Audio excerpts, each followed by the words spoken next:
Hello students, I am Savita Gupta, language instructor. Welcome in learn with Savita. Grammar के इस series में अगला जो हम करने जा रहे हैं वो है एज सून एज का प्रयोग करके दो सेंटेंसेस को किस तरह जोड़ करके एक कॉम्प्लेक्स सेंटेंस बनाएं.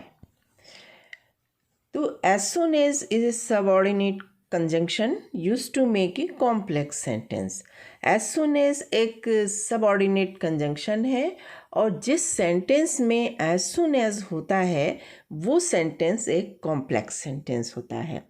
As soon as shows adverb clause of time, और एज सून एज जो है वो सबऑर्डिनेट क्लॉज तो है ही, एडवर्ब क्लॉज ऑफ टाइम बताता है. In Hindi its meaning is ज्यों ही या जैसे ही. हिंदी में एज सून एज का अर्थ होता है ज्यों ही या जैसे ही. It is used to show when two events happen to occur very shortly one after another.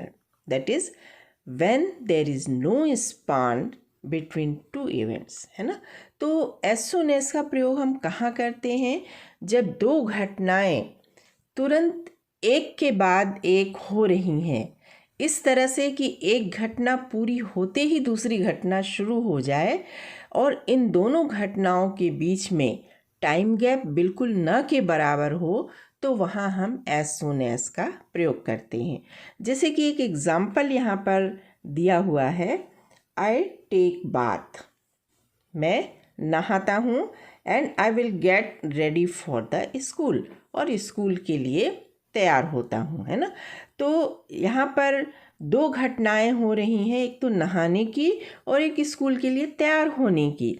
तो दोनों में से सबसे पहले हमको ये आइडेंटिफाई करना है कि पहली घटना, फर्स्ट इवेंट जो हो रही है वो क्या हो रही है? वो हो रही है नहाने की. और जो सेकंड इवेंट हो रही है वो किस चीज़ की हो रही है? तैयार होने की. है ना. तो हमारा जो फर्स्ट इवेंट है उसके पहले हम क्या लगाते हैं? एज सून एज लगाते हैं. तो फर्स्ट इवेंट है आई टेक बाथ, तो as soon as I take bath, इसके बाद हम कॉमा लगाते हैं और कॉमा के बाद हम second sentence as it is लिख देते हैं. तो इस तरह यूज़ होता है हमारा एज सून एज का. अब देखिए कि as soon as always comes at the beginning of earlier action. जैसा कि अभी एग्जाम्पल में मैंने बताया कि हमको सबसे पहले आइडेंटिफाई करना होता है कि अर्लियर एक्शन कौन सा है, फर्स्ट एक्शन कौन सा हो रहा है, पहले कौन सा इवेंट हो रहा है. तो उस इवेंट के साथ हमारा लगता है एज सून एज. पोजीशन में बी एनीवेयर. ठीक है. एज सून एज हमेशा फर्स्ट इवेंट के साथ लगेगा और ये कहीं भी हो सकता है. The meaning remains the same. अर्थ में कोई परिवर्तन नहीं होगा. As soon as the driver saw the green signal, he started the car. तो आप देखिए कि जैसे ही जो ड्राइवर है उसने ग्रीन सिग्नल देखा, कार स्टार्ट किया. तो सबसे पहला काम कौन सा हुआ था? ग्रीन सिग्नल देखने का. तो एज सून एज का यूज़ हुआ है कि the driver saw the green signal. यहाँ पर एज सून एज जो है सेंटेंस के शुरू में यूज़ हुआ है. हम इसे ऐसे भी लिख सकते हैं, the driver started the car as soon as he saw the green signal.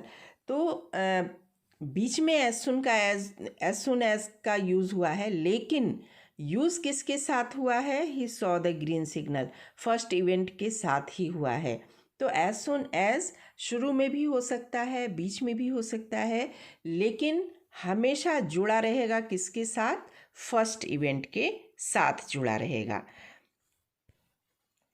Next, we do not use will with as soon as when speaking about the future tense. अब आप देखिए कि टेंस के बारे में थोड़ा सा हम देख लेते हैं कि अगर हमारे पास फ्यूचर इवेंट की कोई घटना है तो सेंटेंस में जो अर्लियर घटना है उसमें, जिसमें एज सून एज जोड़ा जाना है, उसमें विल का यूज़ हम नहीं करेंगे. We do not use will. ठीक है.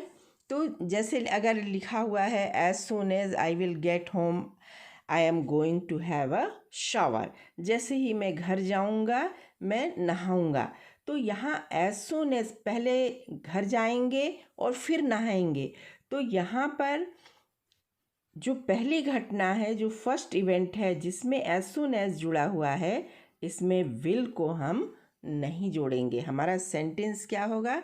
as soon as I get home, I am going to have a shower. Okay. Next, we can also use the present perfect with as soon as when we speak about the future. ठीक है, तो present perfect हम use कर सकते हैं इसकी जगह।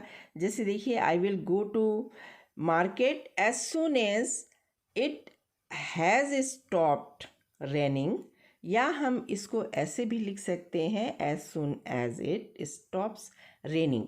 तो एज सून एज जिस सेंटेंस के जिस हिस्से में जुड़ा हुआ है, जिस अर्लियर इवेंट के साथ जुड़ा हुआ है, इसको आप सिंपल प्रेजेंट में लिखें या प्रेजेंट परफेक्ट में लिखें, कोई फ़र्क नहीं पड़ता है, मीनिंग में कोई अंतर नहीं होता है। We can also use past perfect with as soon as, the meaning remains the same.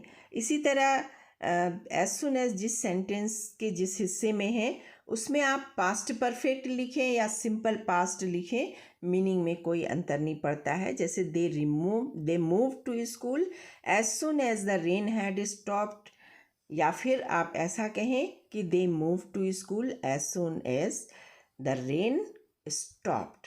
ठीक है, तो सिंपल प्रेजेंट के साथ प्रेजेंट परफेक्ट का आप यूज़ कर सकते हैं, कोई गलती नहीं होगी। इसी तरह अगर सिंपल पास्ट है तो उसके साथ आप पास्ट परफेक्ट का भी यूज़ कर सकते हैं, कोई गलती नहीं होगी। ओके, चलिए देख लेते हैं, हम कुछ एग्जाम्पल देख लेते हैं। हमारे पास दो सिंपल सेंटेंसेस हैं, the ground gets dry, the play will start. तो सबसे पहले इन दोनों में से हमको आइडेंटिफाई करना है कि अर्लियर एक्शन कौन सा है। तो सबसे पहले ग्राउंड सूखेगा और तब खेल स्टार्ट होगा। तो हम सबसे पहले जो फर्स्ट इवेंट है वो लिख देंगे, कॉमा लगाएंगे, और फिर इसके बाद हम जो सेकंड इवेंट है वो लिख देंगे, और फिर जो फर्स्ट इवेंट है उसके साथ हम लगा देंगे क्या? एज सून एज लगा देंगे। ओके, हमारा सेंटेंस बन गया, as soon as the ground gets dry the play will start. इसी तरह सेकंड सेंटेंस है, your father will come home he will talk to you. Your father will come home, तुम्हारे पिताजी जब घर आएंगे, he will talk to you, वो तुमसे बात करेंगे। यहाँ देखिए दोनों सेंटेंस में विल का यूज़ हुआ है, लेकिन जो अर्लियर एक्शन है वो क्या है कि पिताजी का घर आना और फिर बात करना। तो जो अर्लियर एक्शन है उसमें हम विल का यूज़ नहीं करेंगे।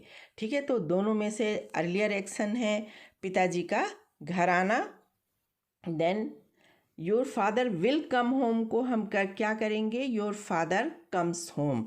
ठीक है, उसके बाद कॉमा लगा देंगे और फिर सेकंड एक्शन हमारा आ जाएगा, he will talk to you, और जो अर्लियर हमारा जो एक्शन है उसके साथ क्या लग जाएगा? एज सून एज लग जाएगा। इसी तरह एक और एग्जाम्पल है, he finishes his works he went out immediately. तो दोनों में से जो अर्लियर एक्शन क्या है, फर्स्ट एक्शन क्या है कि पहले वो काम ख़त्म करेगा फिर बाहर जाएगा। तो हमने आइडेंटिफाई कर लिया फर्स्ट एक्शन। तो इसमें पहला एक्शन हम लिख देते हैं, फिनिशेस हिज वर्क, कॉमा लगा दिया, then he went out immediately, और जो फर्स्ट एक्शन है उसके साथ हमारा क्या आ जाएगा? As soon as. सेकेंड एक और एग्जाम्पल है, ही हैड कॉल्ड मी, उसने मुझे बुलाया, आई लुक्ड एट हिम, मैं उसकी ओर पलट कर देखा। तो पहला जो अर्लियर एक्शन है, जो फर्स्ट एक्शन है, वो क्या हुआ? बुलाने का, और दूसरा मेरा देखने का। ठीक है, तो अर्लियर एक्शन को हम आइडेंटिफाई करके लिख देंगे, he had called me, comma लगा देंगे, और then I looked at him, जो सेकेंड एक्शन है वो हमने लिखा, और जो अर्लियर एक्शन है इसके साथ हम क्या लगा देंगे? As soon as. So students, this is all about the use of as soon as. I hope कि आपको समझ में आ गया होगा। आप एक्सरसाइज करिए, जितनी ज़्यादा एक्सरसाइज करिएगा उतना ही अच्छा रहेगा। ये भी बोर्ड एग्ज़ाम में पूछा जाता है। Thank you, thanks for watching the video.